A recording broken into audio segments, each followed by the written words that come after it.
Hey guys, Mr. Fox here. We're going to just do a quick 10-minute review on this new Ultrabook Samsung Notebook 5. It's got a Ryzen 5 2500U and a Vega 8 APU. As you can see, the rest of the specs there are scrolling up on your screen. This little guy is on sale right now on Best Buy for $4.99, so it's not a bad buy. It's got a nice 1080p screen, an aluminum chassis, which is pretty good for this price range. The keyboard is not backlit. It's not an IPS display, but for $4.99, what do you expect?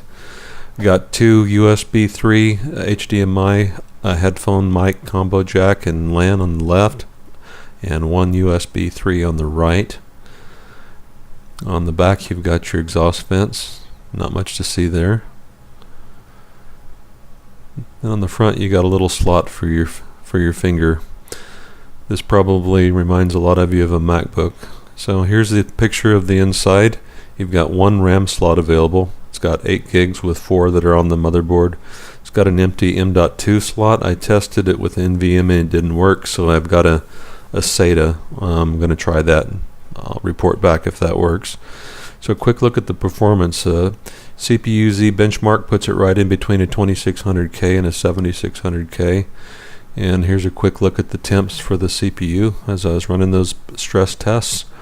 A quick W prime, 1024 and 32M, and a Cinebench. So it's not going to win any speed contests, but you wouldn't expect that with this machine. But the big question is, can it run Crysis?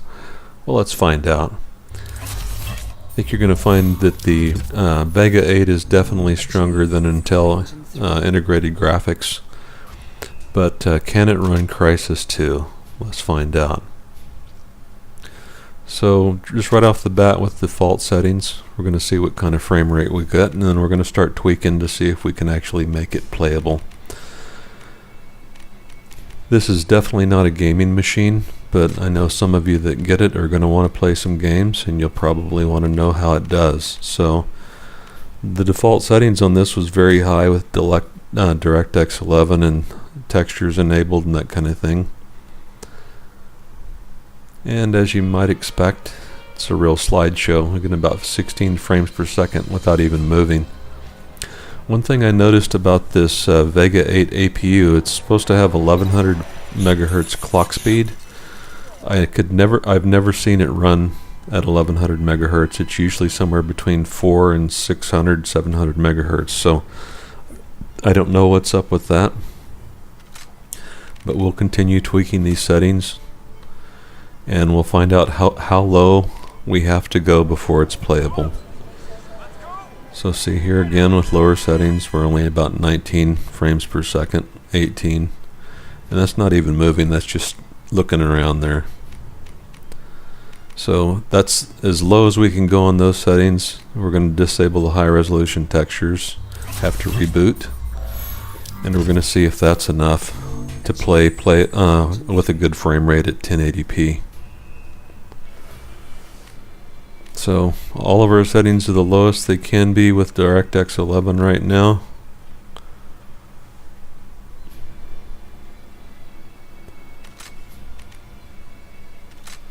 So let's see if it's playable.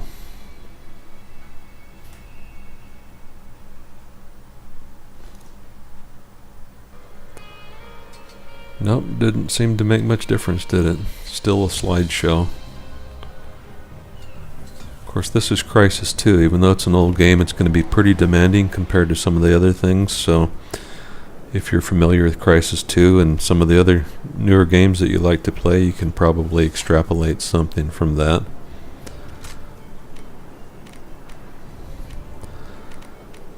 So we can't really do anything other than try to disable and maybe drop down to an older version of DirectX next and see what happens. So let's disable DirectX 11. I think that's going to put us at DirectX 9 or 10. I think they skipped over 10, so with that disabled, I believe it's DirectX 9C if I'm not mistaken. So really no change. The frame rate's about the same with DirectX 11, and even with the High resolution textures enabled. Let's try enabling VSync and see if it changed anything. I doubt it.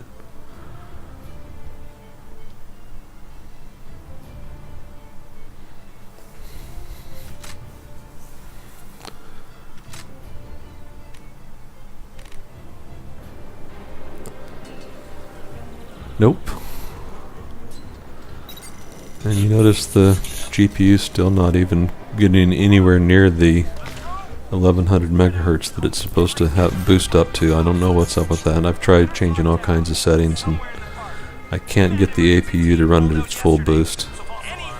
I've tried balance profile, I updated the drivers, tried the special Windows profile for Ryzen balanced, and really nothing made any difference. I'm not sure if the focus is on keeping the power draw low. I even tried it on battery. I saw a YouTube video where a guy unplugs the AC adapter and runs on battery. And he was getting better results with PUBG running on battery, which I thought was kind of weird. So I tried that. No difference. So let's try dropping the resolution and see at what point it becomes playable. So that's a little bit better, about 10 more, 8 or 10 more frames per second. That's at 1600 by 900, but still not a good experience. Let's try dropping it a little bit more. See what it takes to get it above 30 frames per second. Well, there we go.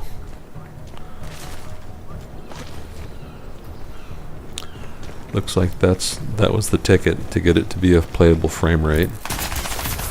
You know, I guess that's okay for a $499 laptop with BGA Turdbook 15 watt CPU and Vega 8. Guess you can't complain too much for $499, but definitely not something that you're going to do any kind of serious gaming with. Here again, I chose Crysis 2 because it's still pretty demanding by today's standards. Poorly optimized as well, so it takes a pretty powerful GPU to do much with Crysis 2. I figured that would give it a pretty good workout. So we're getting, you know, above 30 frames per second, close to 40 frames per second consistently with these settings. So it's not horrible, but not great.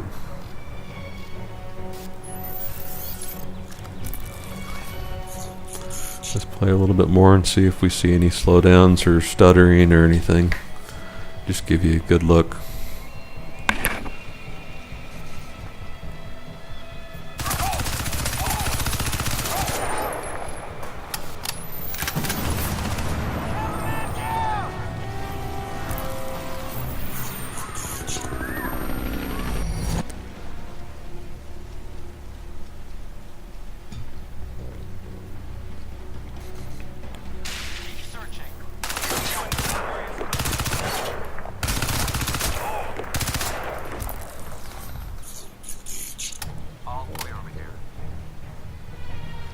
I don't want to waste too much of your time watching this. I just wanted to see if we see any hiccups. We're getting above 45 frames per second now, so if you're willing to compromise on the settings and the resolution, it's definitely doable.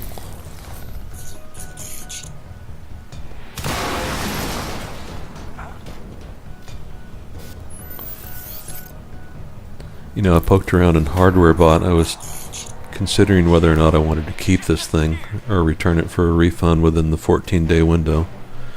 And I was looking at an HP ZBook, which is a pretty nice notebook. It's older with a 4800 MQ and Intel integrated graphics.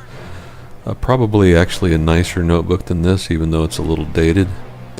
And that's on sale right now at Office Max for like $365 with a 1-year warranty, refurbished. So I was about ready to take this back to Best Buy and pull the trigger on that instead to save, you know, $50 or so.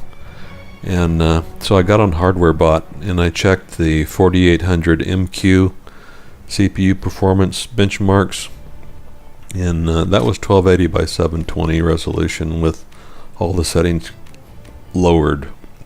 that we were getting a playable frame rate.